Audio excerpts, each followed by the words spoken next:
Oh gosh, earlier with Robotech and a lot of other studios. I started with doing Spanish soap operas into English for people in California or San Diego area basically that wanted to learn English, so their favorite soap operas were put into English so that they could see what they watched in Spanish in English, and that's what we were told then. So that was my beginnings in LA. And we became more of a family. We all sort of met each other, the actors that I actually know now that still work. And we found out about Intersound with Robotech and did a lot of things for Harmony Gold. And then we heard about Saban, another place that was opening up. And I went over there with a bunch of friends, and I told them I do boy voices. My big thing was boy voices in the beginning. And I started to work a lot for them.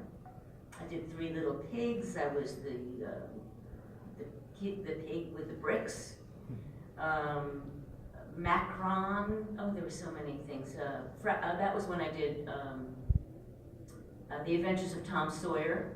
I was actually just gave birth to my son, and I got the voice of Tom Sawyer, and they had to drive me to the studio, and I had to run home and pump my milk. It was too much information. Anyway, but my son was, he was an infant when I was doing Adventures of Tom Sawyer.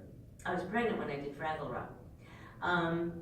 So they just gave me the role of Rita because I was already in their stable of actors, and they knew what I could do. And they said, do it like the Wicked Witch of the West, like, I'll get you, my pretty. so I did it. Make my monster grow. So they did one of those market research things where they asked people what they thought, and people thought, man, that's not scary. They were used to that kind of voice already. It was nothing new. So what happened was they fired me. My good old company just fired me. I said, you directed me to do it that way. Let me do it scarier if they're not happy with it. No, we're gonna have auditions. And so I was a little angry. So I said, well, can I audition? And they said, yes, you can audition. So when I got in there, I was like pumped. I was like, you want it scarier? I'll give it to you scarier! And that's how Rita was born. And 10,000 years later, she's still alive and doing that, I'm still doing that voice many years later. So that's my memorable beginnings of Rita. Also seeing it with my family the first time and then saying, this is weird, it's nice that you had a day's work, They were like me and my acting, okay, Barbara, good luck with that one. And boy, did they have to eat their words. Any more questions? Yes, Adam? Did you and Robert work together all the time, like when it was your guys' episodes? No, actually, we worked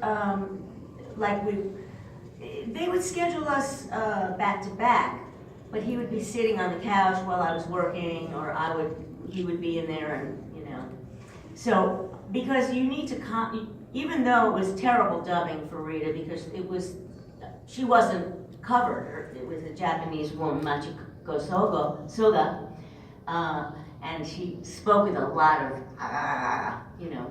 to make it try to be as good as it could be with dubbing. I had to concentrate on seeing it as, without any distractions of other people in the room or any, people make noise, breathing or a cough or something. So they would have you in the room by yourself, concentrating. Although that was the worst dubbing because it was just the same footage. They didn't have that much footage on her, so I would do different mouth flaps, try to put different words in her mouth to keep the storyline changing. So, and it just didn't fit most of the time, but that became funny too. So when Carla Perez took over. It was better in a way because she was American to American, English to English. So the dubbing was a little better then. Except when she was chewing gum once. And I told her, yeah, why are you chewing gum? I have to talk while you're chewing gum. But, yeah. It still worked well in the first season though, like it looked like it worked all together pretty well and you did great too. Oh, thanks.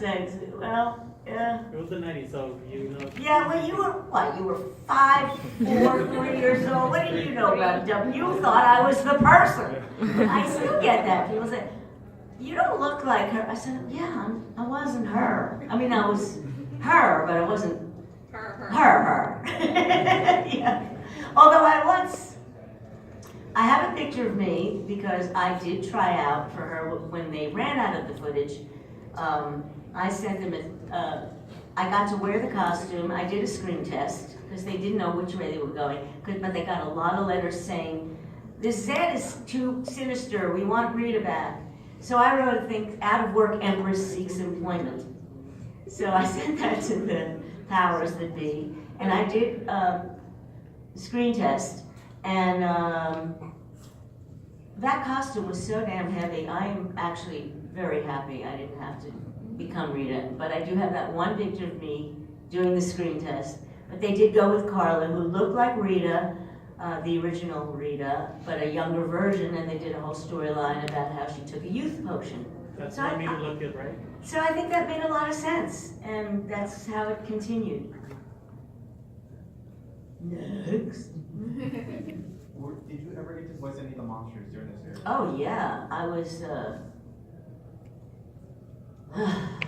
lot of different monsters. Well, I was also Prince Sprocket and Orbis, and oh gosh, help me out, somebody, who was I?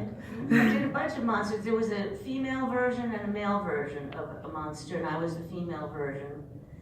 I did the cute little monster. Oh, I need Angie, one of my Facebook friends. She knows who I was. Oh, she's gonna kill me if I don't remember this one. Yes.